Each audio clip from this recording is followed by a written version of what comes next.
Bonjour à toutes et à tous, bienvenue sur cette nouvelle vidéo des défis zen dans laquelle je vous propose mon bilan du défi de la semaine, écrire ses bonnes résolutions et s'y tenir. Donc je vous rappelle le concept du blog. Chaque semaine, je lance un défi zen qui touche à tous les aspects du développement personnel. Et puis en fin de semaine, je vous propose mon bilan du défi en vidéo et par écrit sur le blog. Voilà, donc si ce n'est pas encore fait et que vous avez envie de participer, hop, vous cliquez juste ici pour vous inscrire directement sur le blog. Donc cette semaine, l'objectif c'était d'écrire ces bonnes résolutions et de s'y tenir. Donc je vous donnais quelques conseils pour réussir à faire quelque chose de solide, pour pouvoir aller au bout de ces bonnes résolutions. Parce que je trouve que c'est un projet génial en début d'année, de lister des changements qu'on aimerait faire. Ce que je trouve en revanche dommage, c'est qu'on n'arrive pas à aller au bout. Donc je vous proposais également de rendre la chose plus concrète. Première étape, écrire ses bonnes résolutions, il fallait faire une sorte de brainstorming, de réfléchir sur la base, alors déjà d'anciens défis qu'on a relevés ensemble. Je pensais au défi 1, faire le bilan de sa vie, au défi 12, trouver sa voie, on avait cherché les valeurs qui sont essentielles pour nous. Il y avait également le défi 20, c'était rêver sa vie et vivre ses rêves, où là on essaie de réfléchir à son quotidien idéal. Et puis dans le présent défi, que les abonnés ont reçu en intégralité, je proposais tout un ensemble de questions plus complètes, plus précises, pour essayer d'identifier toutes les résolutions qu'on pourrait mettre en place pour l'année qui vient. Donc j'ai repris moi les bilans des 3 défis dont je parle, j'ai répondu également aux questions que je propose dans le présent défi. Je suis arrivée à une liste hallucinante de bonnes résolutions avec tout un tas de choses. Par exemple, reprendre le sport, arrêter de me ronger les ongles, moins crier sur les enfants, faire des soirées en couple, plus sortir avec les copines et puis avoir une vie sociale un petit peu plus riche parce qu'on vient d'arriver dans une ville qu'on ne connaît pas, continuer à méditer tous les jours, vivre plus écologique, on va dire. On ne fait pas beaucoup attention à ce qu'on fait aujourd'hui et c'est quelque chose qui m'intéresse de plus en plus, de penser à notre impact sur l'environnement. Également consommer moins, parce que je trouve qu'on achète énormément de choses qui ne sont pas toujours utiles. Voilà, il y a toute une série de résolutions. Je sais pas, j'ai dû en lister 30 en gros, donc bon, c'est énorme. Deuxième étape, c'était de sélectionner parmi cette liste gigantesque de résolutions, d'en sélectionner 3 maximum. Donc là, c'est juste quelque chose d'hallucinant pour moi, vu que je suis très perfectionniste. J'ai tendance à tout vouloir faire d'un coup. J'arrive rarement au bout, mais voilà, j'essaie d'en faire trop ambitieuse. Et donc là, il fallait en garder uniquement 3.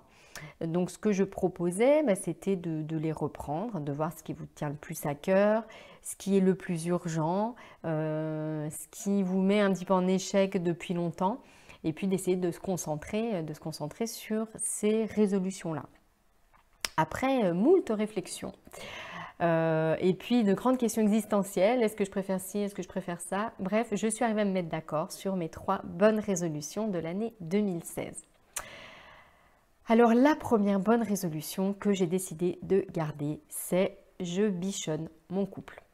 J'en ai même pas parlé à Chéri, comme ça je vais voir s'il regarde s'il suit les bilans des défis vu qu'il est inscrit, je le sais, donc on va voir, je lui en parle pas, mais en tout cas c'est ma première bonne résolution.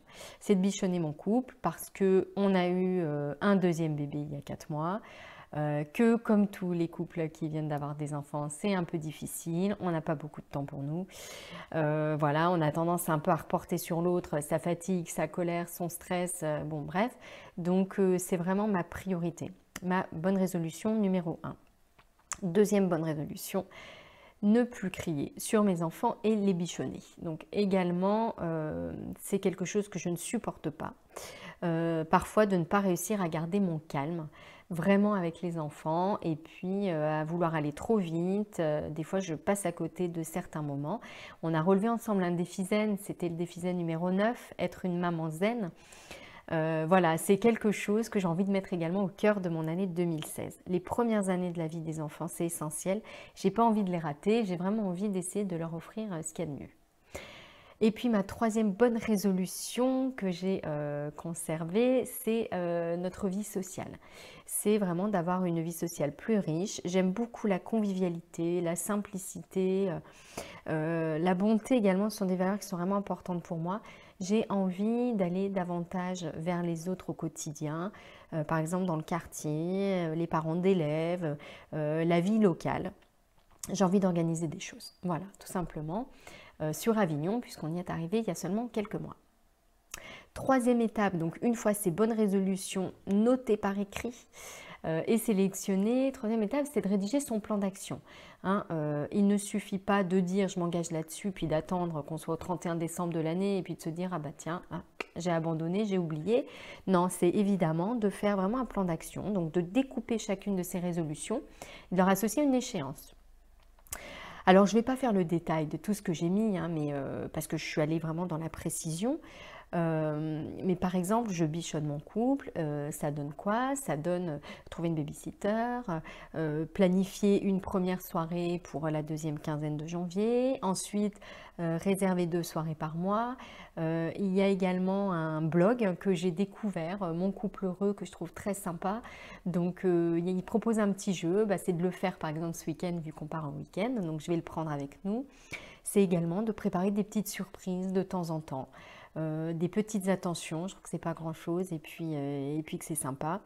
Se programmer également un week-end, je voudrais qu'on puisse partir 3 jours dans l'année, rien que tous les deux, sans les enfants. Donc voilà, ça fait partie de cette bonne résolution. Et puis, donc voilà pour le couple, pour les enfants, ben, il y a également plein de choses. Donc refaire un défi Maman Zen, hein, premier semestre. Écrire un article également sur comment méditer, par exemple, quand on est une maman. Je m'intéresse également beaucoup à la pédagogie Montessori, donc je pense que je vous proposerai quelque chose dessus. Voilà, donc j'ai découpé ces objectifs principaux en plein de petites choses.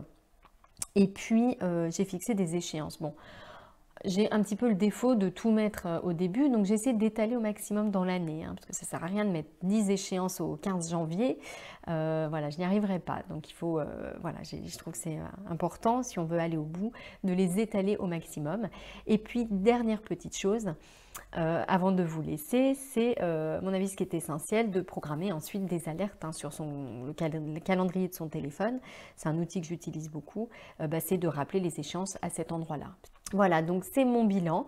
J'espère que ce bilan vous a plu également, que vous avez trouvé des bonnes résolutions et que vous êtes motivés pour vous y tenir. Je pense qu'on en reparlera au cours de l'année, qu'on fera peut-être un petit bilan un peu de la tenue de ces bonnes résolutions. Voilà, je vous dis à très bientôt. Rendez-vous sur le blog si vous n'êtes pas encore abonné pour vous inscrire et pour relever les défis zen. Bonne soirée!